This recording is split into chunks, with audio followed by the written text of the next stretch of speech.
grabar y empezamos. Bienvenidas, bienvenidos a QGalería. Esta tarde tenemos una charla con la artista y alumna del COCOA, Sofía Costa. Entonces les voy a leer un pequeño abstracto de su biografía. ¿Sí me escuchan? Sí. Eduardo mandó un mensaje al chat. Bueno, entonces, Sofía Costa, artista visual. Su obra abarca una práctica interdisciplinaria que va desde la instalación, pasando por la intervención de fotografías, de archivos, cartografías y testimonios. Termina con el uso de la gráfica y el mural. Su trabajo es una apuesta estético-política que, por un lado, cuestiona las narrativas establecidas de género y, por otro lado, explora una propuesta de arte pre-extractivista, poniendo en debate las nociones del territorio contemporáneas. Ha participado en varias exhibiciones individuales y colectivas en distintas galerías independientes dentro y fuera del Ecuador. Actualmente forma parte del programa educativo SOMA, Generación 2022, en la Ciudad de México. Eso como una pequeña introducción. Bienvenida, Sofía, gracias por acompañarnos. Te cedo la palabra. Hola con todos, gracias Byron por la invitación. Qué bacán estar aquí con ustedes y ser parte de su clase y de estos eventos de la Galería Q. Yo también me gradué de la Universidad San Francisco, entonces sé por las que están y cómo va el proceso. Aunque me gradué hace muchísimos años, ya estaba calculando y sí son muchos años.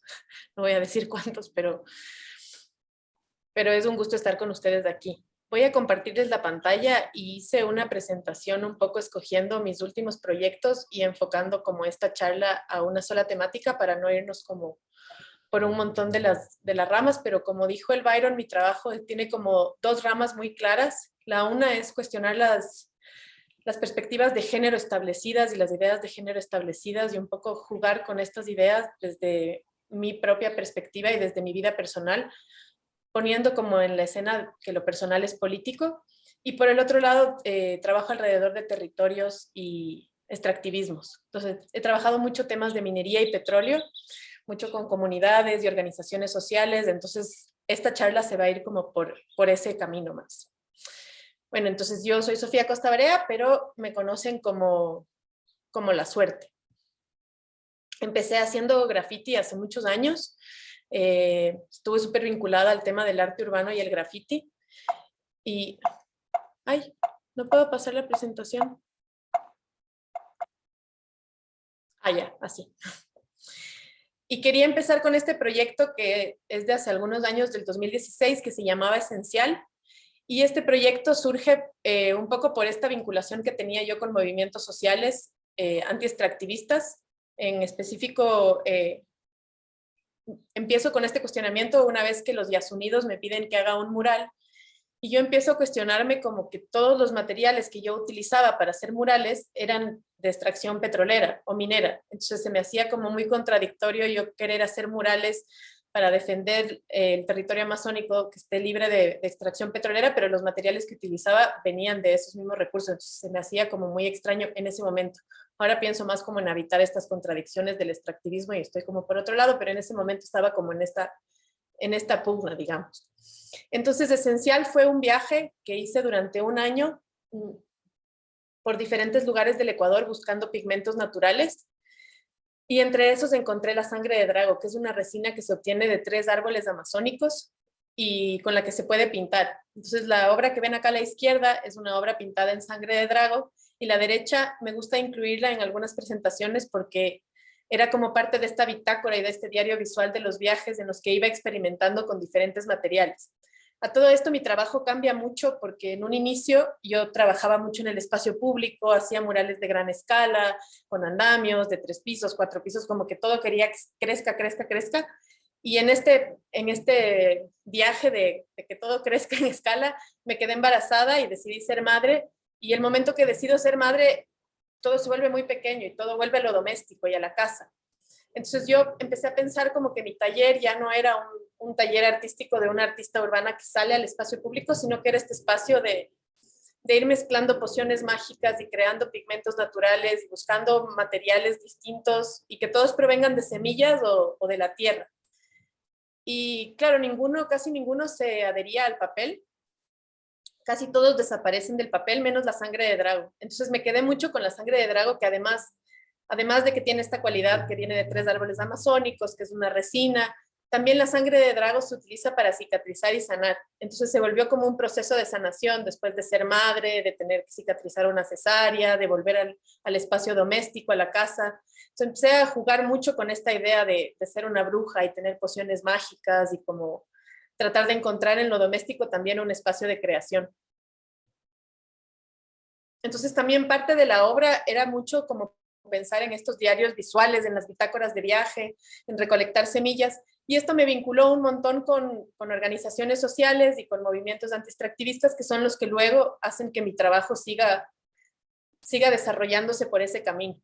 Entonces, esta es una obra en la que recogí durante todos estos viajes diferentes semillas, y las semillas, en vez de tener el nombre de la semilla, tienen algún recuerdo o alguna idea que construía esta bitácora visual. Y este es otro proyecto que, justo por lo que les contaba, como utilizar pigmentos naturales, iba por ahí, por crear un arte post-extractivista en el que no dependamos de la extracción petrolera. Y hice este mural con un mapa que se filtró de la mina Mirador, que es la primera mina a cielo abierto en el Ecuador, que se está en fase de exploración ahora en la cordillera del Cóndor, al sur de la Amazonía ecuatoriana. Entonces, estos son unos mapas que se filtran donde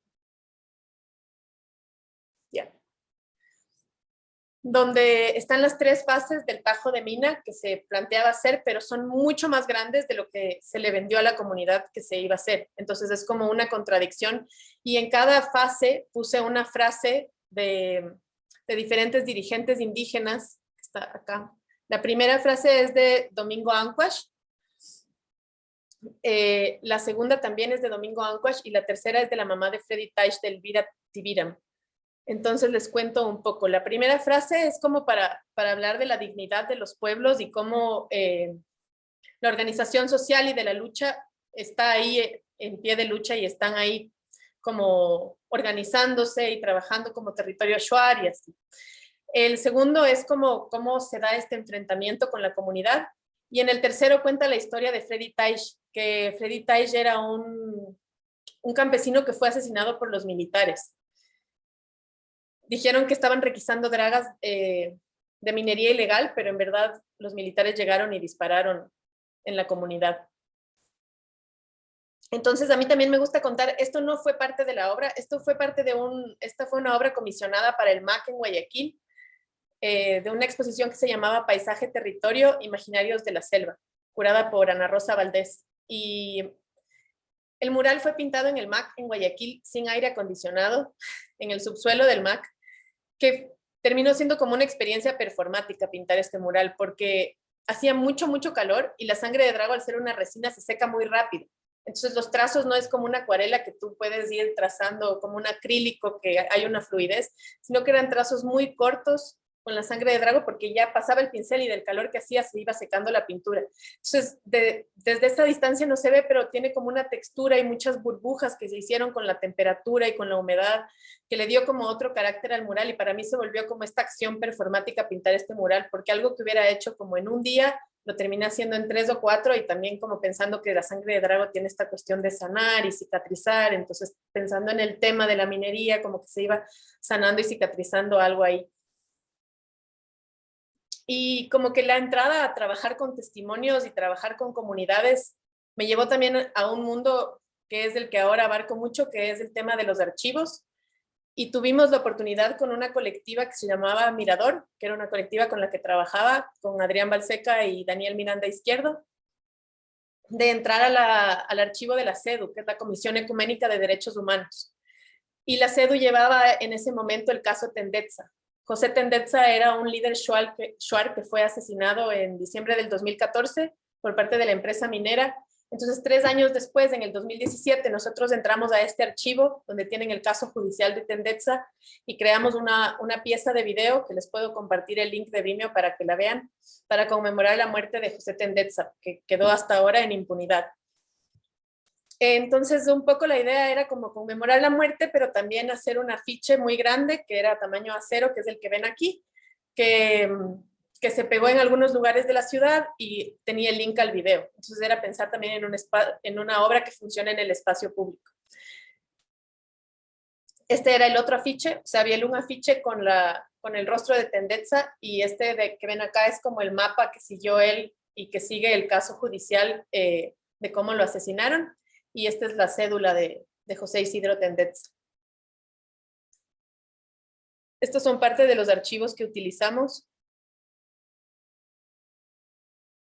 Y el trabajo de José Tendetza como que abrió esta posibilidad como colectiva Mirador a ampliarnos y trabajar con otros temas que no sea solo el caso específico de José Tendetza. Y realizamos esta investigación de un año, que fue una investigación de archivo de 6 proyectos megamineros en el Ecuador. Y el proyecto también se llamaba Mirador, la colectiva se llamaba Mirador, y todas las obras que hacíamos se llamaban Mirador, como un poco porque la idea del mirador tiene como 2 lugares. Primero puede ser un sujeto, que es la persona que mira, pero también puede ser un espacio o un territorio, un mirador al que vas a ver. Entonces nos gustaba como jugar con esta idea y utilizarla como nombre para las obras de nuestra colectiva. Y este es un libro que recoge las memorias visuales de 6 comunidades en el Ecuador, donde están los 6 proyectos megamineros más avanzados. Entonces está Yurimagua en Intag, Río Blanco y Loma Larga en Cuenca, en la provincia de La Suay, en Quimsacocha, Fruta del Norte, Pananza, San Carlos y Mirador en la cordillera del Cóndor. Y el libro está del 2007 al 2017, justo el periodo del correísmo. Entonces el libro recoge, como les cuento, estas memorias visuales, pero también tiene una parte de testimonios. Entonces recogimos varios testimonios de lo que significaba la entrada de las empresas mineras desde el correísmo en sus territorios, y también tiene muchos archivos familiares. No nos interesaba que este libro tenga archivos de fotodocumentalistas así súper wow, ni de periodistas, sino más que sean como las historias personales. Entonces hay fotografías de celulares Nokia, hay esta fotografía, por ejemplo, que ya estaba llena de hongos. Entonces son como diferentes maneras de trabajar y de relacionarse con el archivo. Todos los testimonios fueron reescritos por Jaime Núñez del Arco, que es un artista guayaquileño y que hizo esta colaboración con nosotros en el libro. Entonces esta es como justo la misma que usé para el mural, la misma frase con la foto carnet de Freddy Taish. Entonces no nos importaba como tener una foto increíble de Freddy Taish con la mejor luz, el mejor lente, sino lo que utilizamos fue la foto carnet, que es el registro que tiene la familia de su hijo. También hay como momentos históricos en la lucha contra la megaminería en el Ecuador. Este es cuando la comunidad en Intag no deja que pasen, en Junín, en Intag, no deja que pase la empresa minera de Codelco. Y fue como un hito en la lucha histórica de Intag. Y todo este proyecto del tema de la minería me dejó como pensando mucho que yo en este libro como que dije del 2007 al 2017 hay una narrativa histórica, visual, en la que voy a abordar estos 10 años y ahí está, y tiene que ser en orden y tiene que ser clasificado, y estaba como muy fiel al archivo. De repente me doy cuenta que en verdad yo soy artista, o sea, no tengo por qué serle fiel al archivo, hay que faltarle el respeto al archivo, o sea, no soy historiadora. No estoy haciendo una clasificación formal de las cosas. Me gusta mucho clasificar y mi obra siempre está clasificando y organizando, pero no tenía por qué responder a esa historicidad o a la historia con H mayúscula, sino que podía jugar un poco también con el archivo. Entonces empiezo este nuevo proyecto que se llama El Oriente es un mito. No sé si conocen esta frase del Oriente es un mito, pero fue una frase que la utilizó Galo Plaza Lazo en los años 60, cuando empezaban a querer hacer exploraciones petroleras en la Amazonía ecuatoriana. Él dijo, ahí no hay nada, este espacio es un mito lleno de gente salvaje. Entonces yo retomo como esta frase para en verdad crear un mito a partir de la Amazonía ecuatoriana, como en verdad empezar a crear estas historias un poco ficticias o a construir un nuevo relato a partir del archivo y no serle nada fiel al archivo ni a la organización del archivo. Y me gusta como que en parte de mi investigación, entonces empiezo a trabajar con la idea del petróleo, pero el petróleo se vuelve como un personaje en mi obra, como su propia materialidad y su propia agencia es como parte de, no es como este agente que está por ahí lejos, sino que tiene su propio movimiento, tiene su propia agencia. Y encontré en un libro de la historia del petróleo esta frase que dice que el petróleo es el bálsamo curativo del manantial de la naturaleza. A todo el que use impartirá salud, vitalidad y fortaleza, pues este mágico fluido extraído de profundos yacimientos calma todos los dolores y mitiga todos los sufrimientos. Entonces, un poco no quedarse con esta idea de el petróleo es del malo, nosotros los buenos, sino que a la final es un combustible que está ahí y es fósil y viene de esta historia de la fosilización y de capas de sedimentación y es parte de la naturaleza y como que le damos esta categoría de maldad. Entonces, salirse un poco también de los binarios del malo y el bueno en la película, con esta obra como que juego mucho con eso.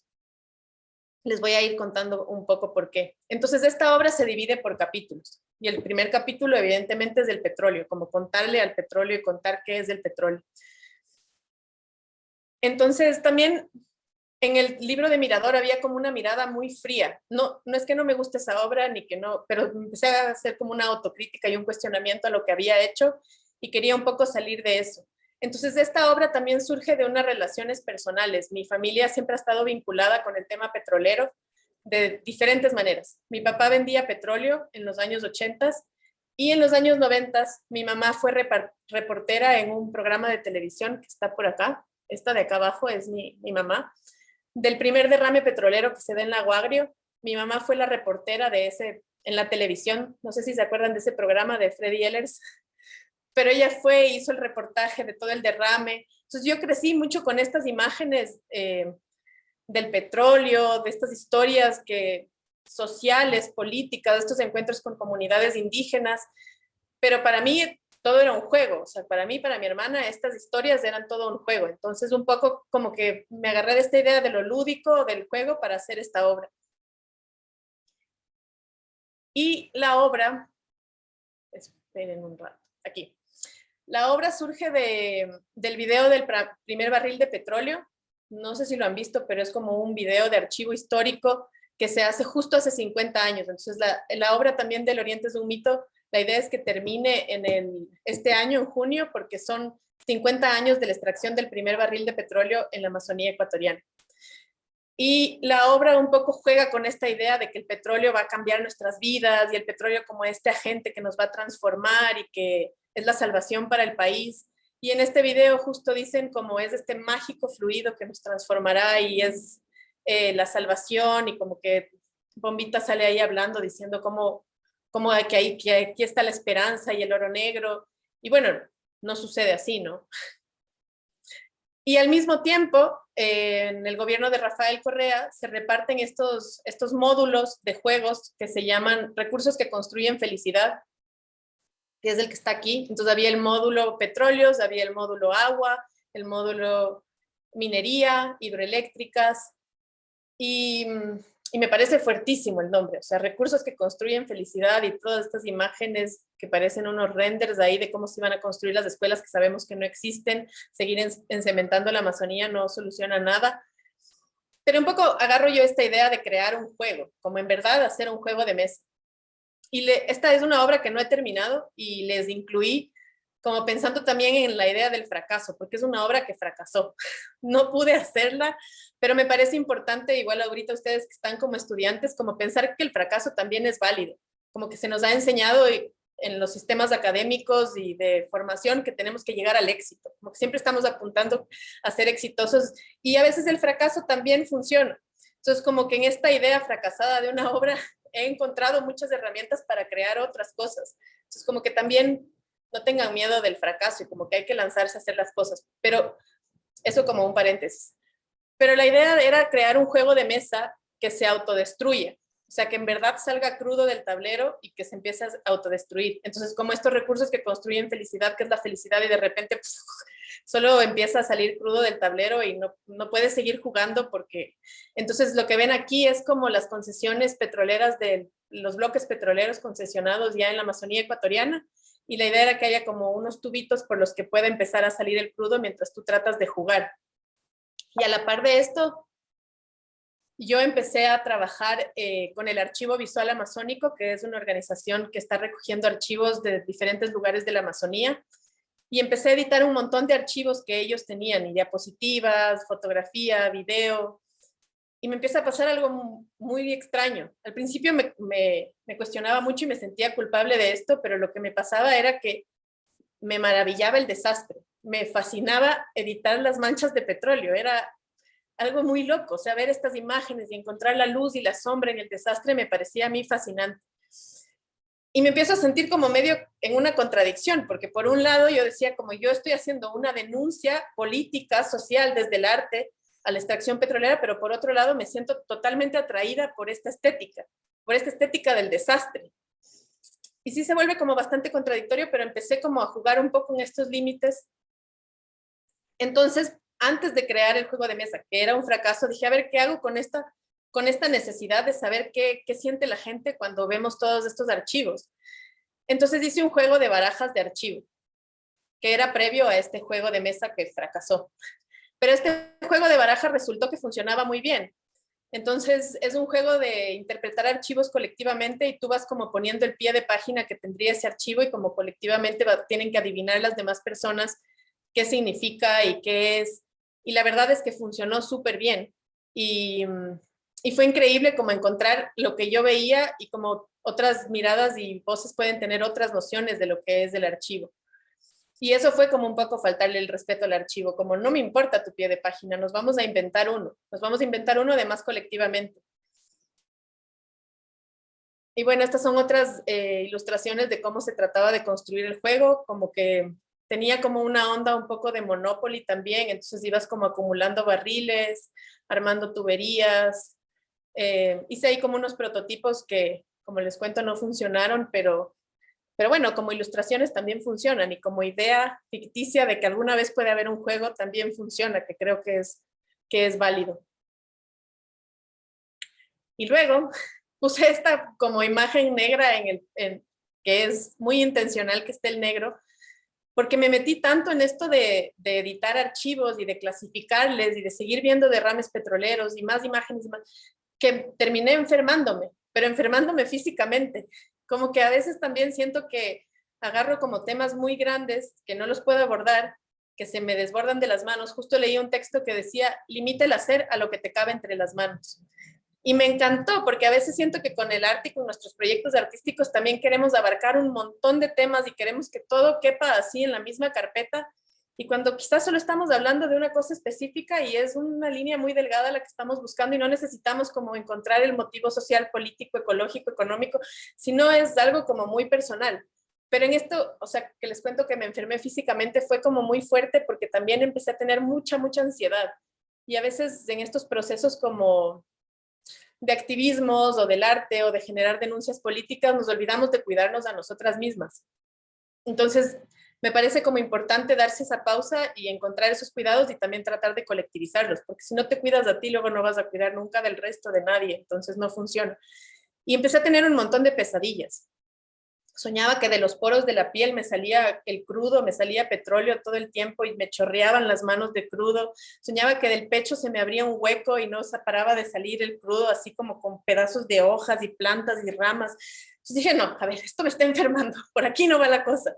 Pero ya tenía como tanto trabajo hecho también que no podía dejarlo ahí. Entonces ahora retomé el proyecto, pero no lo puedo enfrentar yo sola. Entonces estoy trabajando en colectiva con Ana María Garzón, que la conocen, me imagino que todos ahí en la San Francisco, y con Francisco Hurtado, que es un abogado de derechos humanos. Entonces somos como tres perfiles muy distintos que venimos desde diferentes ramas, yo como artista visual, Ana María como curadora y académica y Pancho como abogado. Y lo que estamos haciendo es colectivizando estos 50 años de la extracción petrolera en la Amazonía ecuatoriana. Igual con la premisa de que no hay un binarismo de que uno es del malo y otro es del bueno. Entonces lo que estamos haciendo es invitando a diferentes artistas, escritoras, escritores, fotógrafos que trabajen este tema o que puedan darle una mirada o una relectura a los archivos de los 50 años de la extracción petrolera. Partiendo de este mismo video que les cuento de que el barril de petróleo, se saca este primer barril que va a Quito, que hay un desfile militar que acompaña el barril, y encontrando como diferentes miradas, que no sea solo yo enfrentándome a esta cosa que les digo que se me desbordó de las manos, sino como colectivizar los procesos, que para mí es súper importante.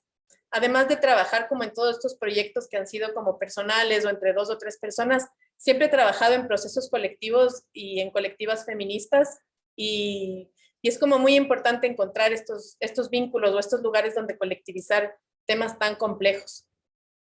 Entonces el libro, estamos haciendo un libro, es una publicación impresa de los 50 años de la extracción petrolera que se va a llamar Estado Fósil, y el libro recoge muchos archivos, pero también obras nuevas.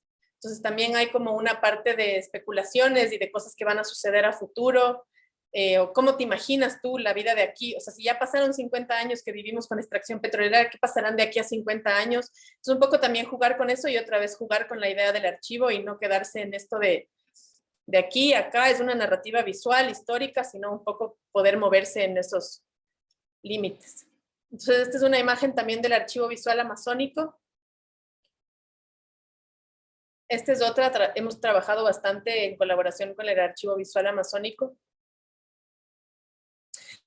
Y puse este último proyecto un poco para que no parezca que mi trabajo es así súper serio, frío, académico. No creo que lo académico está mal, pero como yo creo que no podría existir lo uno sin lo otro. O sea, mi obra no puede existir sin que exista este espacio de la fiesta o este espacio del desbordarse y el de entregarse. Porque sí, mi trabajo es como muy clasificado, muy organizado, como que siempre está respondiendo a problemáticas de denuncias. Y esto también es una denuncia política, pero desde la fiesta y desde el gozo y desde la felicidad y desde nuestra sexualidad y nuestros cuerpos. Y creo que es súper importante como generar ese balance, porque es aquí donde yo encuentro los espacios de cuidado y los espacios de ternura. Entonces, esta es una obra que hice en colaboración con Martina Vilés, que es una fotógrafa ecuatoriana, que quizás la conocen, seguro la conocen. Y hicimos retratos en esta fiesta que existía antes de la pandemia, que se llamaba La Sinvergüenza. Era una fiesta que organizaba La Joya, que está ahí retratada. Quizás algunas de ustedes fueron a La Sinvergüenza. Y en La Sinvergüenza el espacio era como bastante reducido. Entonces nos poníamos en un pasillo de las gradas con las luces, con una tela negra por detrás, y en el espacio de la fiesta, con la música a todo volumen, la gente se acercaba a hacerse retratos. Y había como una cualidad particular en estos retratos, porque no era, párate ahí, te vamos a hacer un retrato, sino que había una conversación y la idea era que se responda con el cuerpo, porque es una fiesta también que habla mucho desde el cuerpo. Entonces, la gente iba respondiendo con su cuerpo a preguntas que hablaban mucho de qué significa las fronteras en tu cuerpo, las fronteras reales, simbólicas, cómo habitas este espacio. Encontramos mucha gente que iba y que no quería que salga su rostro porque llegaban a esta fiesta de las disidencias sin que su familia sepa. Había mucha gente joven también. Había gente que no nos imaginábamos que iba a responder de esa manera. Entonces, ¿cómo puede responder el cuerpo y dónde están los límites de este cuerpo que se mueve en un espacio así? Entonces, también tiene una carga política, porque para mí la fiesta es un espacio político y salir de fiesta es hacer política también. Pero esto existe también porque tengo que encontrar un balance en mi trabajo entre lo uno y lo otro. También me gusta como pensar en esta fiesta dentro del espacio doméstico. Además de ser el espacio de la fiesta, era la casa de La Joya. Entonces la foto que ven aquí es con la perra, que era la gata de La Joya.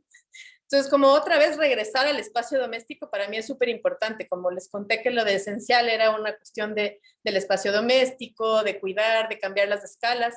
Pero en la fiesta también existe como un espacio doméstico y de cuidados, que es súper importante y hay que rescatarlo. Entonces, yo creo que mi trabajo logra seguir adelante porque encuentro siempre como un balance entre esto de estar muy afuera, de pensar en poner el cuerpo en estas denuncias sociopolíticas y luego regresar a lo doméstico y a los cuidados. Y este trabajo se volvió mucho más importante el rato que yo empecé a trabajar en temas de denuncia a las terapias de deshomosexualización en el Ecuador.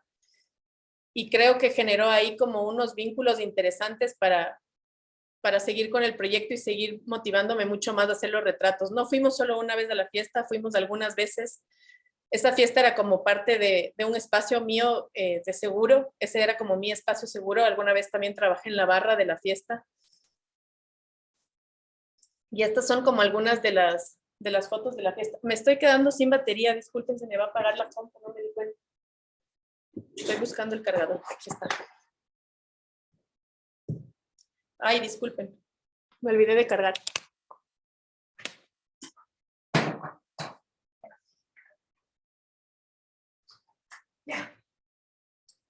Ahora sí. Estas son otras de las imágenes de la fiesta. Y eso es todo. Quería un poco terminar con esta idea de la fiesta como para no quedarse con esta sensación un poco amarga del extractivismo que puede ser como un poco pesado. Y también quería contarles, no puse nada de eso, pero ahora trabajo en un proyecto completamente distinto, quizás por un lado o por otro. Y surgió también como de esta cuestión que me agobió mucho en los estudios que estoy haciendo ahora, que estoy en el segundo año en SOMA. El primer año estuve súper enfocado en el tema petrolero. O sea, como ahí estaba la respuesta, eso iba a ser, iba a trabajar en el Oriente es un mito, en el capítulo 1, el petróleo, el juego no funcionó, pero estaba ahí como muy clavada, cómo voy a hacer los archivos. Y con todo esto que empecé a tener mucha ansiedad y pesadillas, dije como tengo que alejarme un poco de esto. Y estoy ya un año con mi hijo que vive en Ecuador y yo vivo acá. Entonces mi obra habla un poco de cómo comunicarnos a la distancia y estamos trabajando en generar estas herramientas telepáticas para encontrarnos a la distancia. Entonces se ha vuelto como una obra muy distinta y también se ha vuelto una obra que me gusta mucho, que es una colaboración con mi hijo, no la pienso como una obra mía, pero se ha vuelto como una obra de la escucha. Como siempre yo estoy hablando y yo estoy poniendo la palabra, pero ahora es como yo escucho y cómo interpreto lo que él va diciendo o lo que él va proponiendo. Y ha sido increíble porque siempre mi trabajo es como a partir de mucho la negación o les digo el fracaso, como muchos temas como que me tiran para abajo. Y esta obra se ha vuelto una obra de la posibilidad. O sea, por ejemplo, le dije a mi hijo, ¿cómo podemos hacer para vernos sin utilizar WhatsApp o sin utilizar el Zoom? Y él me dijo, yo sí sé, subamos cada uno a una montaña. Tú en Ecuador, yo en Ecuador, tú en México, y desde la cima de la montaña nos vemos. Claro, yo desde mi mente adulta, súper adultocéntrica, le dije, eso no se puede, no nos vamos a ver. Y él me dijo, claro, mamá, haz así los ojos y me ves. Entonces, solo cierra un poco los ojos y me vas a ver. Entonces se ha vuelto como esta obra de pensar en las posibilidades, como que siento que el arte puede hacer de esto que suena muy imposible, posible. Entonces, como encontrar estos juegos poéticos para hacer posible lo imposible. Y un poco cierro ahí y estoy abierta a todas sus preguntas y muchas gracias por escucharme tanto tiempo. Voy a dejar de compartir la pantalla, pero ya no me acuerdo cómo se hace eso. Ya. Muchas gracias, Sofi. Ahorita más bien les invito a poner la pantalla, prender sus cámaras, poner la pantalla en galería, un poco para vernos. Y eso, como un poco abrir la conversación, comentar, preguntar en relación al trabajo, en relación a sus experiencias también, como estudiantes, como artistas en formación. Andrea. Sí, hola. Bueno, yo tenía como más o menos una pregunta porque el anterior año estaba en la clase del Byron, estábamos conversando un poco sobre uno de mis procesos y me había surgido como interés hablar un poco con respecto a la militarización de los cuerpos. Empezó también como mi investigación con respecto a tal vez al efecto bueno, encontré como este texto del efecto del agua en las mujeres indígenas en la cordillera. Entonces, pero un poco surgió como un problema de hablar del otro y como tal vez mi pregunta era más dirigida como tú cómo eh, te acercas o diriges esto de evitar hablar de otra persona tal vez desde una posición incluso de poder. Tal vez yo sí me enfrentaba como o me enfrento a una posición de privilegio frente a mujeres indígenas en la cordillera, entonces como tal vez esa es como mi pregunta. ¿Tú cómo evitas o cómo abarcas estos encuentros más o menos? Es súper buena tu pregunta y es muy válida porque es un cuestionamiento que tengo todo el tiempo que estoy trabajando, o sea, todo el tiempo hasta pensando en cómo trabajo con mi hijo ahora, o sea, desde dónde estoy trabajando con él. Y creo que siempre hay que preguntarse en una obra desde dónde estoy hablando o quién soy yo para hablar de esto. Entonces hay ciertos temas que yo nunca los podría abordar y hay otros que sí pienso que hay que generar muchos vínculos. O sea, no puedes pensar que como artista vas a hablar por otro, tú no le vas a dar voz a nadie. todos ya tienen su propia voz, todos podemos hablar y hay diferentes formas de hablar que no tienen que ser necesariamente con la voz, pero la materialidad del lenguaje está en todas partes, o sea, puede ser escrito, puede ser hablado, puede ser con el cuerpo, puede ser un testimonio, pero pensar que tú no le vas a dar voz a nadie es súper importante y también pensar, me parece súper importante lo que dices porque como artistas sí entramos a un espacio desde un lugar de privilegio y ser consciente que tienes ese privilegio es importante, no decir como no, yo no lo tengo, vengo de una relación horizontal, eso no es real, la horizontalidad en el arte no existe, o sea, el arte contemporáneo de por sí ya es extractivista, entonces lo que les decía antes, como que es importante desde dónde habito yo esa contradicción, porque sí vivo en un mundo extractivista, respondo a los extractivismos, pero ¿cómo habito la contradicción? ¿Y qué cuestionamientos tomo y cuáles no? Entonces, como cuestionarse a uno mismo y hacerse la autocrítica es súper importante. Y no entrar tampoco en estos moralismos de ellos son los buenos y nosotros somos los malos, o como no hay tal cosa, porque están defendiendo el agua, ya son intocables y como que no va a pasar nada en esos territorios increíbles, porque no es así. O sea, la selva también es este espacio en decadencia donde el capitalismo también le pasó por encima. Entonces, como un poco tratar de ir generando una mirada crítica cada que te acercas a un espacio y para mí es súper importante como generar vínculos con las personas con las que trabajas y que haya siempre un consentimiento, o sea, por ejemplo, en Mirador siempre hubo como el consentimiento de estamos usando esta imagen en la que sales tú, la podemos usar o nos la puedes donar o cómo se haría para el uso de esta imagen, como que esos son temas también que pueden llegar a ser delicados y son súper importantes. Espero responder tu pregunta. Sí.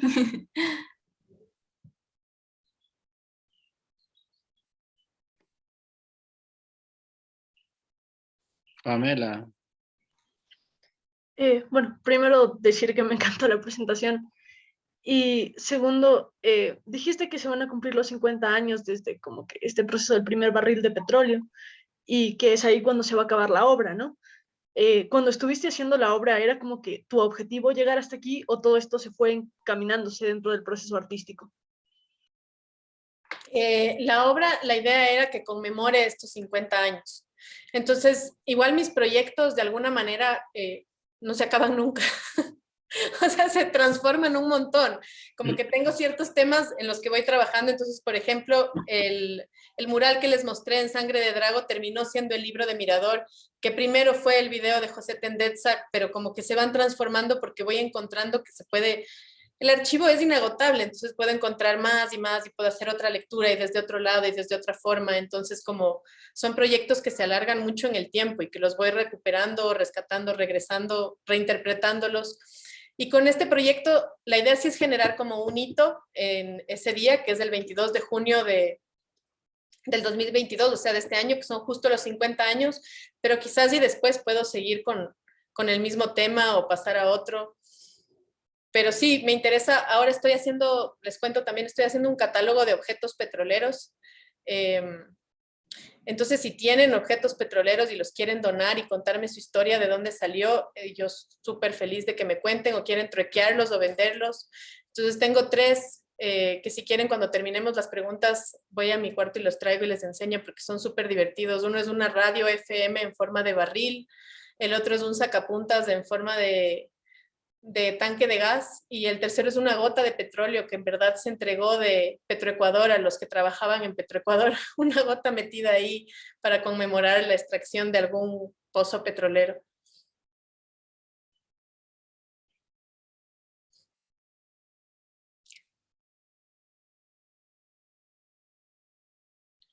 Elías tiene otra pregunta. Elías, dale. Sí, bueno, em, yo quería preguntarte, ¿cómo manejas no desviarte a veces de los temas o cosas así? Buena la pregunta. Siempre me desvío del tema. No me desvié del tema cuando hablaba. Sí, sí hay unos paréntesis, pero soy como muy organizada y esquemática y siempre estoy como escribiendo también lo que voy a hacer, como definiendo, es lo que les decía, como a veces como artistas tratamos de abarcar un montón de cosas y decimos, quiero hablar de esto, pero esto tiene como muchos círculos y órbitas que le dan la vuelta, pero ¿cómo condensas eso? Porque siento que los proyectos que a mí más me mueven o que más me sacuden son los que en verdad lograron generar un núcleo ahí como donde solo hay un tema, y claro que le van a llegar otros y las lecturas van a ser distintas, pero si tú te enfocas como en un tema, entonces, por ejemplo, ahora en el proyecto que estoy haciendo es la comunicación a la distancia con mi hijo no funciona, él no quiere hablar por WhatsApp, vamos a encontrar otras formas de comunicarnos.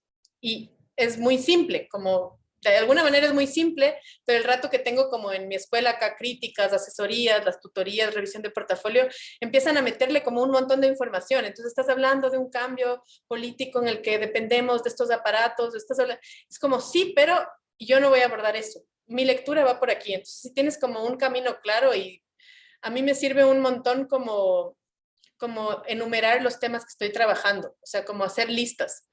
Pero esa es mi cabeza organizada y estructurada, o clasificar las cosas, armar carpetas. Entonces también uso un montón de referencias, hago muchas carpetas con referencias de, por ejemplo, ahora estoy buscando imágenes de cómo son las ondas telepáticas. Y en esta búsqueda, que no va a ser parte de mi obra, sino que es parte de mi investigación, todos mis proyectos también tienen una investigación, que no es una investigación con una metodología muy académica y conocida, sino es una investigación desde el arte. Entonces tengo carpetas con muchas imágenes que encuentro en internet, con imágenes que encuentro en libros, en librerías, en bibliotecas, y estoy recolectando un montón de imágenes de telepatía, de cómo funciona la telepatía históricamente, de las ondas telepáticas y así, y encontré que las ondas telepáticas son muy parecidas a las ondas electromagnéticas de las radios, de las antenas de radio, o sea, cómo se representaban esas ondas. Entonces, el siguiente paso de esta obra es ver si logro construir una radio aquí y una radio en Ecuador y ver si logramos comunicarnos. Quizás si no lo logremos y otra vez es un fracaso, pero hay que hacer las cosas y lanzarse a lo que se pueda. Está súper cool, buenazo, gracias. De una. Andrea, ¿levantaste la mano de nuevo?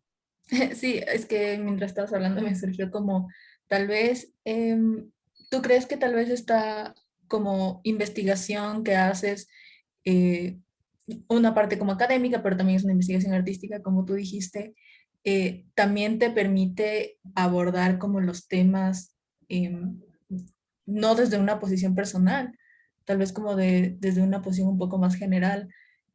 Tal vez yo hablando desde tu trabajo del petróleo, del extractivismo, tal vez, no sé si tú, o sea, tal vez yo como veo tu trabajo no lo entiendo como tú tomando una posición personal, sino más bien como se vuelve en este archivo y no sé si tú tal vez piensas que este proceso de investigación te permite también que sea así, que sea un poco también desapegado de la emocionalidad tal vez o de lo personal.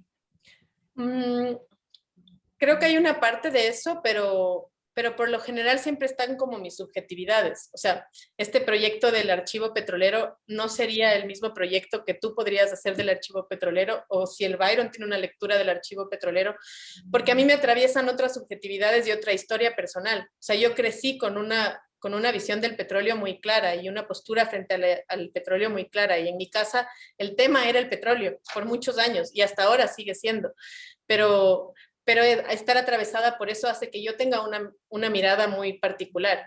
Y después ustedes al ver mi trabajo van a tener todo es otra mirada y otra lectura. Entonces eso es lo increíble del arte, que tú no es que dices, pues estoy hablando de esto y esto es lo que tienen que ver, porque quizás yo estoy hablando de esto, tienen que ver esto, pero tu subjetividad te hace que tengas distintas lecturas al trabajo y eso es súper importante también, porque si todos están leyendo lo mismo de una sola obra, chuta, qué aburrido. Para eso escribimos un informe. Buenas, gracias.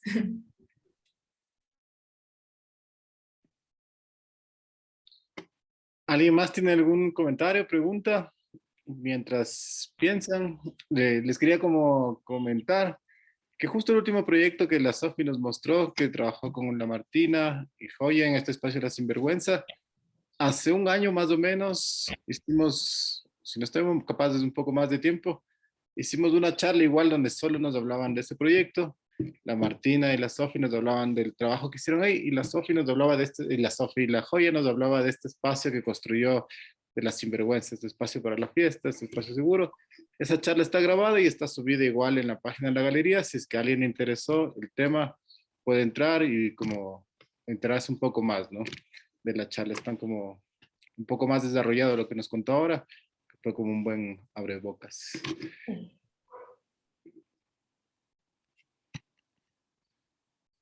A mí en lo personal, como un poco escuchando todo el trayecto, yo le conozco a la Sofi desde hace tiempo, como he visto eh, cómo ha ido evolucionando su trabajo a lo largo del tiempo. eh, Hay cosas que no cambian, ¿no? O sea, hay como un montón de intereses y búsquedas, pero hay ciertas formas que son muy vinculadas a uno, eso que hablaba de la construcción de la subjetividad, cómo uno es y cómo uno ha sido atravesado y cómo esas experiencias de alguna manera nos ubican en un lugar para tomar posiciones ante las cosas. Y esos son nuestros lugares y desde ahí podemos como responder a los proyectos, asumir eh, dudas, preguntas también, metodologías. O sea, la idea un poco también capaz de escuchar estas otras voces y estos otros procesos es también pensar en cómo yo puedo o cómo yo estoy entendiendo mis procesos, cómo yo estoy construyendo los proyectos que estoy construyendo, un poco poder regresar y encontrarnos en esos espacios más individuales, digamos, ¿no? Cada uno o cada una de ustedes responde o está iniciando estos proyectos, está iniciando esos procesos donde va investigando, encontrando intereses, encontrando formas que le resultan más pertinentes que otras y posicionándote sobre esas cosas. Creo que esto es importante y en ese sentido es muy importante ser honestos y honestas con lo que están haciendo.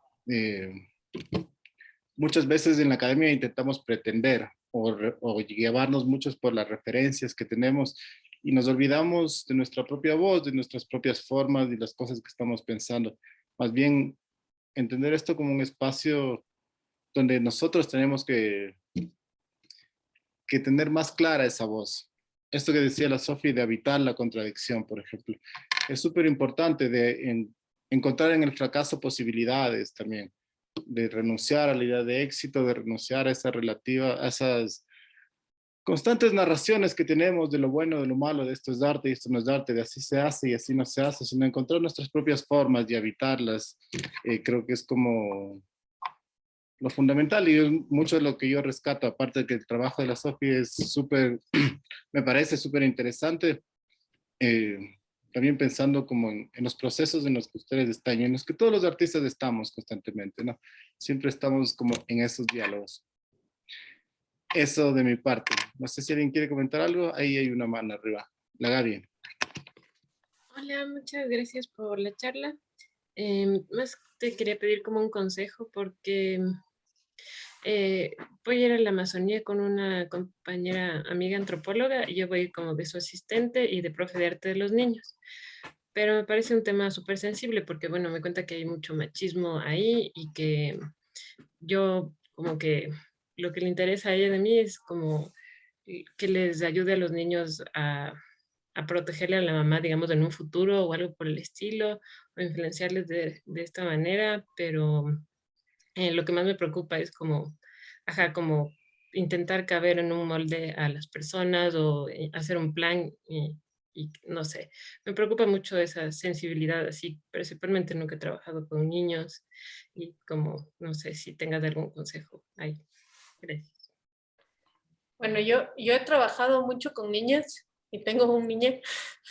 Y, y lo que he descubierto trabajando con niños es que, bueno, yo no estudié pedagogía tampoco, pero yo no le voy a enseñar nada a ningún niño en talleres de arte.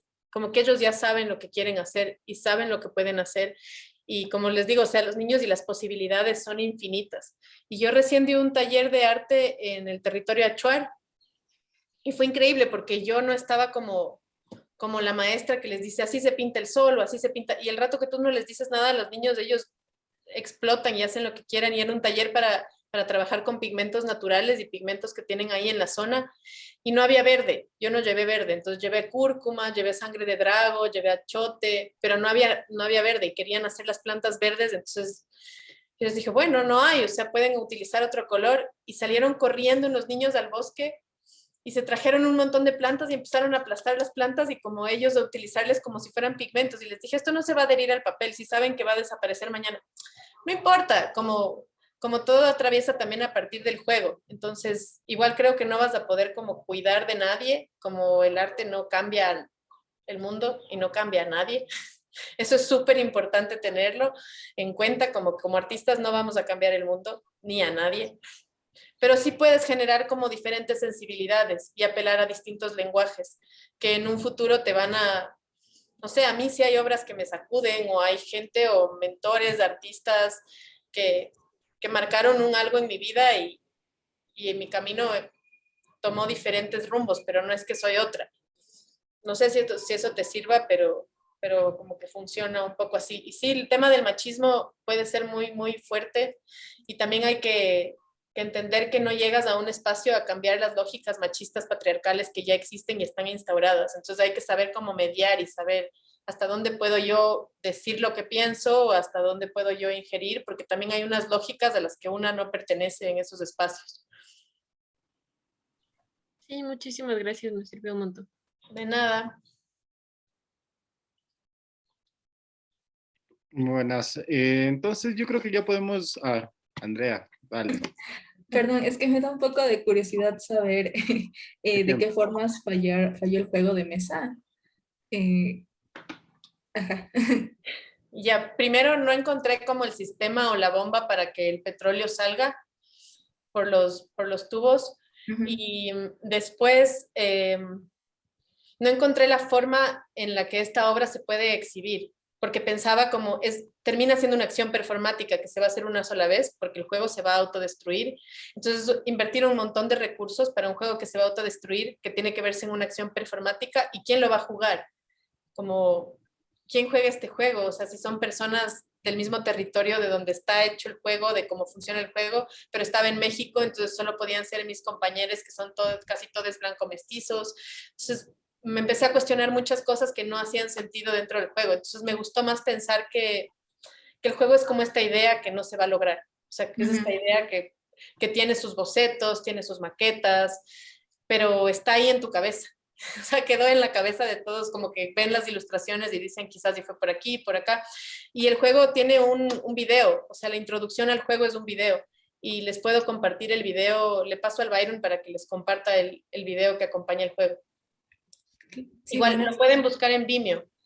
Si ponen capítulo 1, 2 puntos petróleo en Vimeo, les va a aparecer en mi perfil de Vimeo. Es súper corto, pero es otra vez como jugando con archivo y con esta idea de crear una nueva narrativa a partir de la historia del petróleo.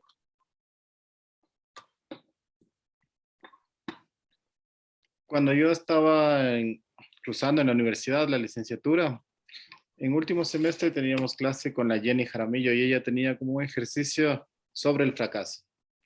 Como el primer ejercicio al llegar a octavo semestre, que era como donde hacías tu último proyecto previo a graduarte, era justo traer un proyecto que tú consideres que haya sido un fracaso.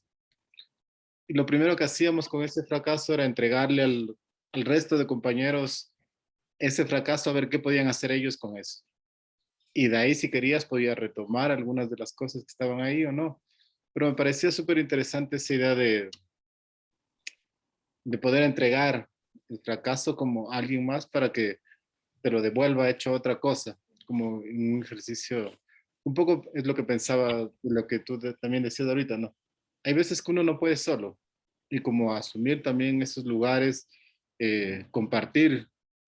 Y es algo que en la academia sucede orgánicamente, digamos, ustedes están en cursos, pasan escuchando los procesos de los demás. Después a veces uno tiene que encontrar las formas para que esas cosas vayan sucediendo. Entonces aprovechen también los espacios que hay para Sí, eso. aprovechen de estudiar, es lo más divertido que existe.